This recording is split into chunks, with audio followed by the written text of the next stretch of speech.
Assalamualaikum, Tabib Pun. Bertemu lagi dengan saya, Irwan SP Channel.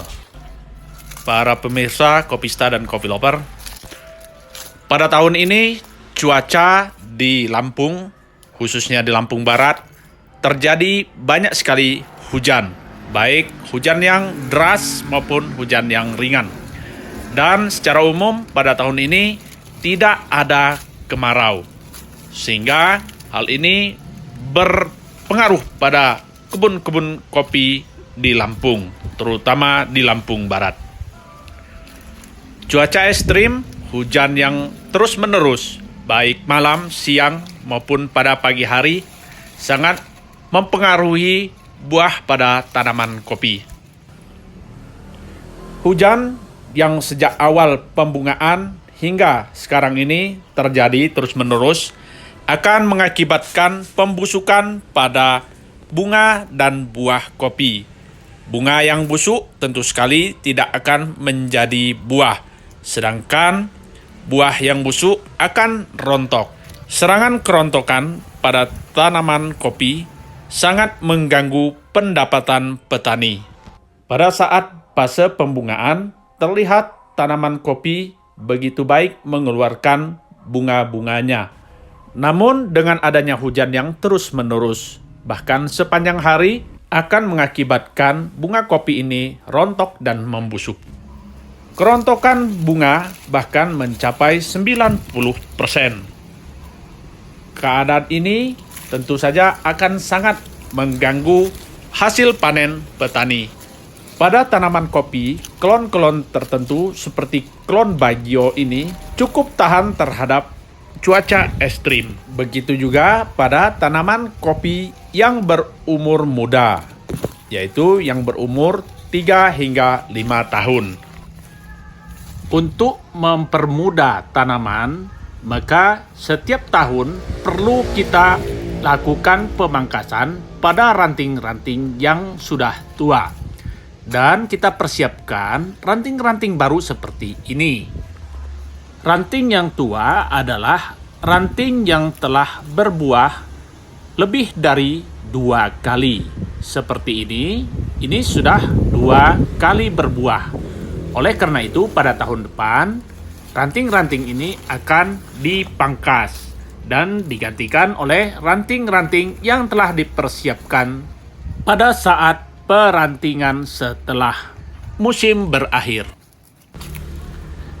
Klon memang mempengaruhi kerontokan pada tanaman. Klon-klon tertentu seperti Baguio dan Cipto ini cukup tahan terhadap cuaca ekstrim.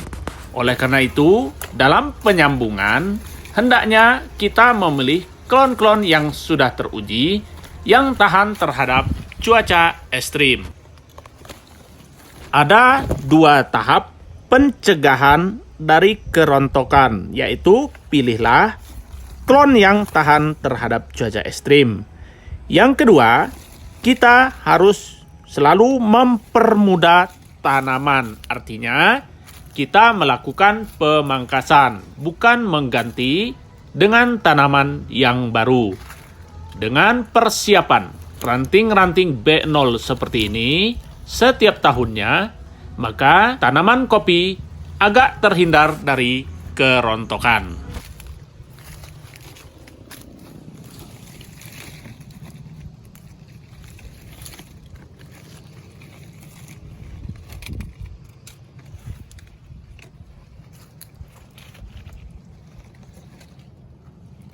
Sedangkan untuk pencegahan secara kimia dapat kita lakukan penyemprotan fungisida sejak saat bunga belum muncul hingga buah kopi sudah terbentuk. Minimal kita lakukan penyemprotan 1 bulan sekali hingga buah degan.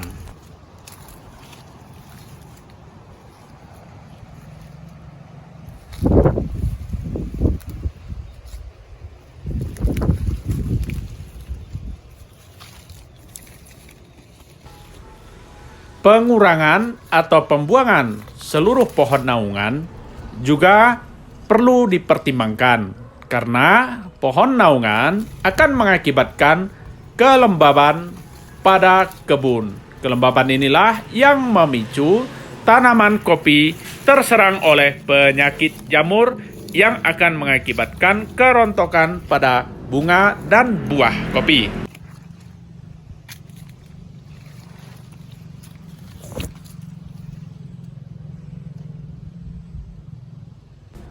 Dengan melakukan pencegahan berupa pemilihan entris-entris dari pohon-pohon yang telah teruji tahan terhadap cuaca ekstrim, dan juga perawatan dengan pemangkasan, serta pencegahan dengan penyemprotan obat-obatan kimia, yaitu fungisida, maka tanaman kopi relatif terhindar dari kerontokan yang menyebabkan kerugian yang sangat besar terhadap petani. Negara kita adalah negara tropis, namun negara kita jarang terjadi kemarau yang panjang. Kemarau yang panjang hanya akan terjadi setiap 4 tahun sekali. Sementara tanaman kopi pada dasarnya sangat membutuhkan kemarau untuk dapat berbuah dengan lebat. Selain pada saat kemarau tidak menyebabkan kerontokan, juga kemarau akan memicu kemunculan dari bunga-bunga dan buah kopi. Dalam 3 tahun ini tidak terjadi kemarau yang panjang di Indonesia, dan otomatis produksi kopi di kebun-kebun kita menurun dengan drastis. Hal inilah sebagai bukti bahwa tanaman kopi membutuhkan sinar matahari dan kemarau untuk dapat berbuah dengan baik.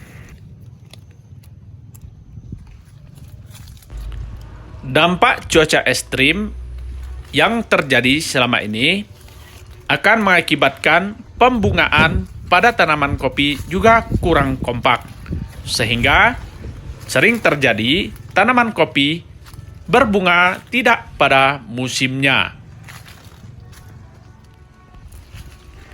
Bunga tidak pada musimnya sebenarnya akan merugikan tanaman kopi. Bunga-bunga yang tumbuh tidak pada musimnya akan menjadi buah selang, di mana kualitas buahnya akan kurang baik dibandingkan dengan buah yang tumbuh pada musimnya.